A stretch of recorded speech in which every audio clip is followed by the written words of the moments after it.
चलिए, तो आज हम लोग क्वेश्चन नंबर 31 से देखते हैं एमबीडी गाइड का। देखिए ये क्वेश्चन क्या है,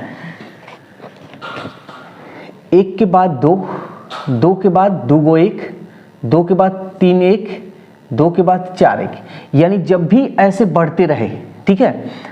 आप जानते हैं कि दशमलव के बाद बार बार आता है तो परिमेय संख्या कहते हैं, या रैकरिंग उस पर रहे तो परिमेय संख्या, ठीक है ना। लेकिन दशमलव के बाद जब बार बार ना आकर बल्कि अलग अलग आए, ठीक है, अलग अलग चाहे एक एक अंक बढ़ जाए, तो याद रखिए उसको हमेशा क्या कहते हैं, अपरिमेय संख्या, ठीक है। तो देखिए ऑप्शन ए का ए नंबर में दे रहा है परिमेय संख्या, अपरिमेय संख्या। यस, ये अपरिमेय संख्या इसलिए क्योंकि देखिए दो दो एक एक अंक बढ़ रहा है, यहाँ 4 हो रहा है, इसके बाद 5 हो जाएगा, इसके बाद 6 हो जाएगा, ठीक है। तो इस टाइप का क्वेश्चन आप लोग ध्यान दीजिएगा, इस टाइप का क्वेश्चन आता है, ये नहीं कि मतलब 2 है 1 है ऐसे लिखा हुआ है तो परिमेय संख्या नहीं, गलत हो जाएगा। तो चलिए क्वेश्चन नंबर, यानी इसका ऑप्शन जो होगा बी होगा, अपरिमेय संख्या। 32 देखते हैं, 2 परिमेय संख्याओं के बीच अधिकतम कितनी परिमेय संख्या हो सकती है। याद रखिएगा 2 परिमेय हो चाहे 3 परिमेय हो, कितना भी परिमेय हो, अगर आप 9th क्लास में पढ़े होंगे कि 2 परिमेय संख्याओं के बीच 3 परिमेय संख्या निकाली, 2 परिमेय संख्याओं के बीच 10 परिमेय संख्या निकाली, आप लोग पढ़े हैं।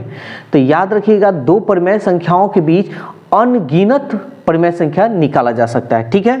तो आपका ऑप्शन होगा अनंत, ठीक है। 33 नंबर देखते हैं, कह रहा है 6/7, ये 32 का आपका आंसर होगा डी।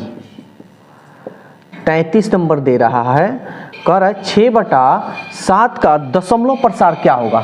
दशमलव प्रसार यानी शांत या अशांत, यहाँ दे रहा है शांत, अशांत, आवर्ती या सभी गलत। आवर्ती मतलब बार बार आने वाले को आवर्ती कहते हैं।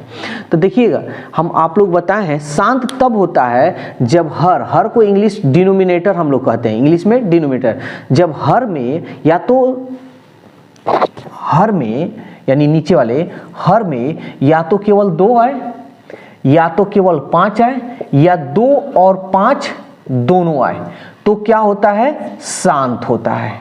क्या होता है, शांत। अगर 2 और 5 या 2 5 के अलावा कोई भी संख्या हो हर में, तो याद रखिएगा क्या होगा, अशांत होगा। क्या होगा, अशांत होगा। तो देखिए यहाँ 7 है ना तो 2 है ना 5 है ना 2 और 5, यानी 2 5 के अलावा अन्य संख्या है 7, इसलिए क्या होगा, अशांत। यानी ऑप्शन नंबर जो होगा 33 का आपका अशांत होगा, ठीक है। वैसे भी देख सकते हैं 7 में इसे भाग दीजिएगा, 7 8 56, 10 में से 6 गया 4, ये कट गया 0, 7 5 35, देख रहे हैं ये कभी कटेगा ही नहीं, मतलब अलग अलग संख्या आते रहेगा, ठीक है। यानी कभी रुकेगा नहीं, यानी कट या तो रैकरिंग पे आ जाए, ठीक है, या तो रैकरिंग। ये रैकरिंग मतलब ये हो गया कि दशमलव के बाद मतलब कट जाना चाहिए।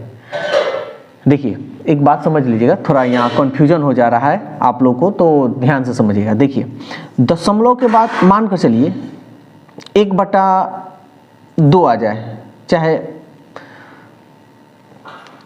0.5 आ गया, तो अगर आपसे पूछा जाए ये शांत है या अशांत है, तो याद रखिएगा शांत है। क्यों, क्योंकि दशमलव के बाद शांत हो जा रहा है।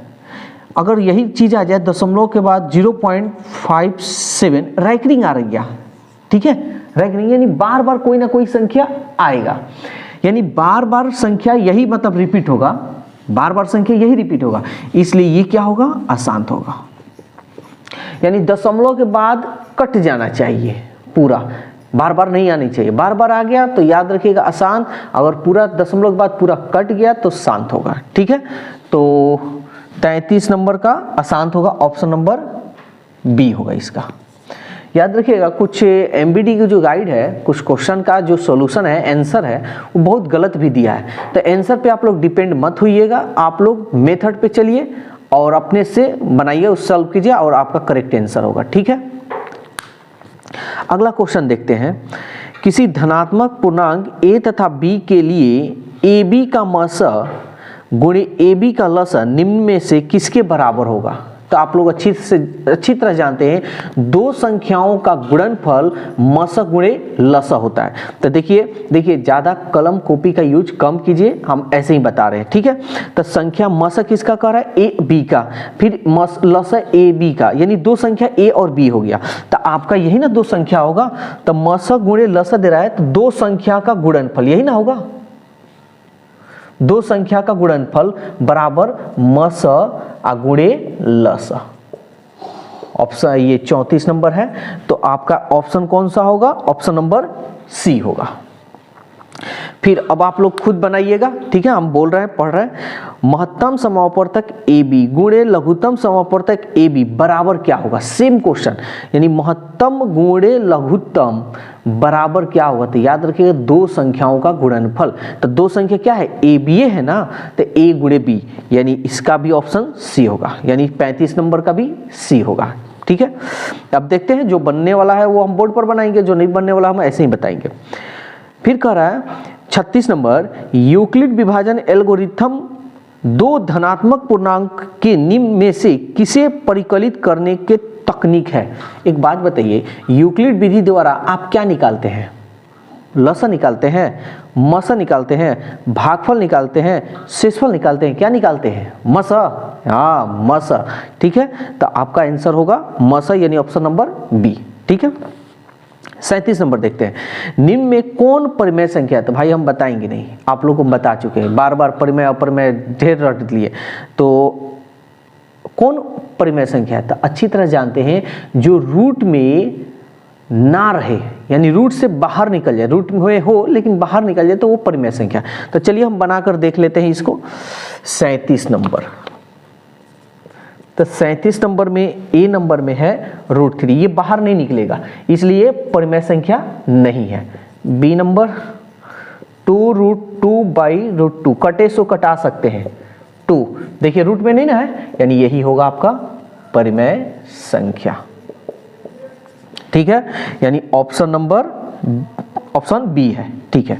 अब कह रहा है किसी पूर्णांक p के लिए प्रत्येक सम पूर्णांक का रूप है, यानी कहने का मतलब है ना कि p, यानी p का मान आप 1 रखे, 2 रखे, 0 रखे, कुछ भी रखे, वो आएगा तो कैसी संख्या आएगा, सम संख्या। सम संख्या जानते हैं ना, इवन नंबर, 0, 2, 4, 6, 8, 10, 12, 14, 16, ठीक है ना, सम संख्या।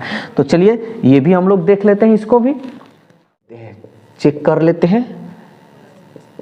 2p, p के जगह पर 1 रखते हैं, 2p के जगह पर 1, 2 एकम 2 और 2 में 1 जोड़िए गया तो 3, कौन सी सम संख्या है, नहीं विषम है, यानी ये आपका नहीं होगा।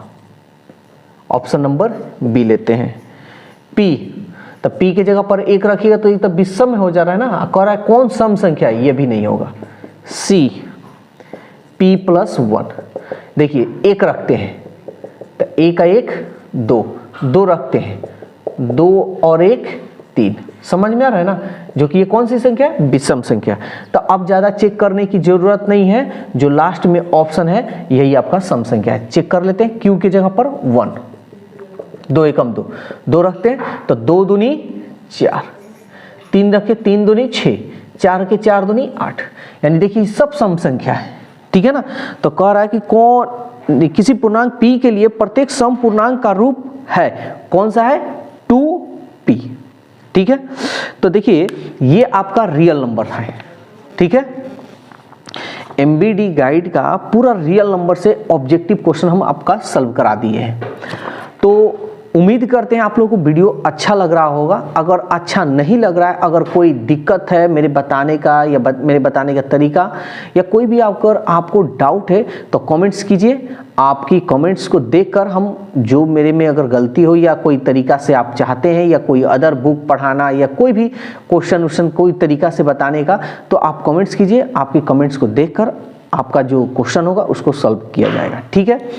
तो आज हम लोग रियल नंबर कंप्लीट कर चुके हैं। और देखिए एग्जाम में अगर फर्स्ट डिवीजन लाना है तो ऑब्जेक्टिव पर ज़्यादा केयर कीजिए, क्योंकि ऑब्जेक्टिव एक ऐसा यही क्वेश्चन है जो अगर सही बनाइएगा तो सही होगा, गलत बनाइएगा तो गलत होगा। सब्जेक्टिव में ऐसा होता है कि 2 नंबर का बना रहे हैं, अगर कहीं हम बराबर का चिन्ह या माइनस का चिन्ह इधर उधर हो गया, आंसर हमारा आ रहा है तो वहाँ नंबर कट भी सकता है, लेकिन ऑब्जेक्टिव में ऐसा नहीं है। तो इसलिए ऑब्जेक्टिव अगर कम समय में, अगर मान लीजिए आप सालों भर से नहीं पढ़े हैं और चाह रहे हैं कि कैसे पढ़ें, कोविड-19 में जो भी प्रॉब्लम है आप लोगों का, ठीक है, तो इसका यही सोल्यूशन है कि ऑब्जेक्टिव पर ज़्यादा केयर कीजिए। और हम ऑब्जेक्टिव एमबीडी गाइड का पूरा बताएंगे, प्लस एक्स्ट्रा अलग से भी हम बतलाएंगे, कुछ क्वेश्चन बैंक का भी हम सॉल्व कराएंगे। तो ये तब भी हम कर सकते हैं जब मेरे वीडियो को आप शेयर करें, कमेंट्स करें, लाइक करें, और कोई भी बात हो तो आप कमेंट्स के जरिए आप जरूर कहें, ठीक है। तो बस आज के लिए बस इतना ही, फिर कल नए वीडियो के साथ मिलते हैं।